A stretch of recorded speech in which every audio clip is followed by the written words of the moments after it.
మెదక్ జిల్లా మాసాయిపేట మండలం పోతిన్పల్లి చౌరస్తా వద్ద అర్ధరాత్రి పోలీసులు వాహన తనిఖీలు చేపట్టారు. పెద్దశివనూరు గ్రామ శివారులోని ఓ గెస్ట్ హౌస్ నుంచి బయటకు వచ్చిన కారును తనిఖీ చేయగా అందులో 88,43,000 రూపాయలను పోలీసులు స్వాధీనం చేసుకున్నారు. వివిధ గ్రామాలలో బూత్ వైపుగా పంపిణీకి సిద్ధం చేసిన 27 ప్యాకెట్లలో మొత్తం 88,43,000 రూపాయలను స్వాధీనం చేసుకున్నట్టు రామాయంపేట సీఐ వెంకటేష్ తెలిపారు. ఇద్దరు వ్యక్తులను అదుపులోకి తీసుకుని 2 కార్లను స్వాధీనం చేసుకున్నట్లు వారు తెలిపారు. అయితే బీఆర్ఎస్ పార్టీకి చెందిన చేగుంట పట్టణానికి చెందిన అన్నం రవి, పులబైన రవి అనే ఇద్దరు వ్యక్తులను అదుపులోకి తీసుకుని విచారణ చేపట్టారు. బీఆర్ఎస్ ఎంపీ అభ్యర్థి వెంకట్రామరెడ్డికి చెందిన డబ్బుగా అనుమానిస్తున్నారు.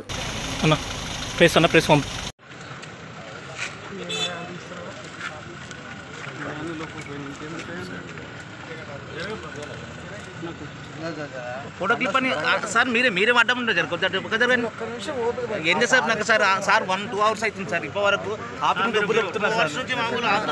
ఎందుకంటే అసలు మీరు అడ్డం జరగానా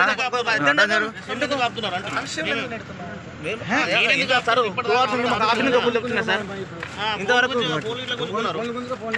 మీడియా వాళ్ళే ఫోన్లు ఎందుకున్నారు సార్?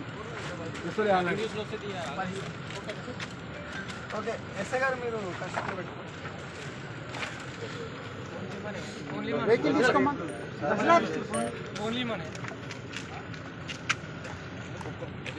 తీసుకోనా తీసుకో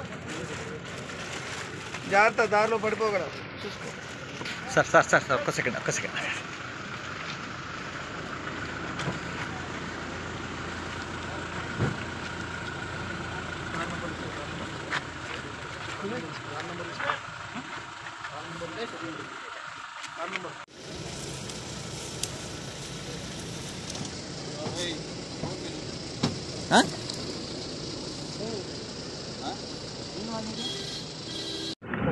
అనే స్విఫ్ట్ డిజైర్ కార్లో తనిఖీ చేయగా దాంట్లో 27 చిన్న స్మాల్ ప్యాకెట్స్ ఉన్నాయి.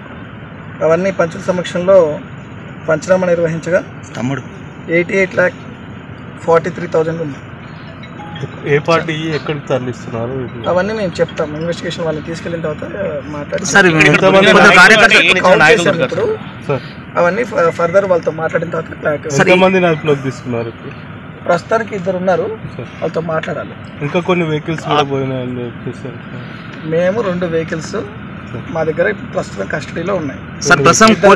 2 పర్సన్స్ ఉన్నారు, వాళ్ళతో మాట్లాడాలి. ఫర్దర్ ఇన్వెస్టిగేషన్ నడుస్తుంది. ఒక వెహికల్ దొరికిన డబ్బులా రెండిట్లో? ఒకటే వెహికల్ దొరికింది, ఇంకో 2 వెహికల్ ఏం లేదు. మరిన్ని అప్డేట్స్ కోసం మా ఛానల్ని సబ్స్క్రైబ్ చేయండి.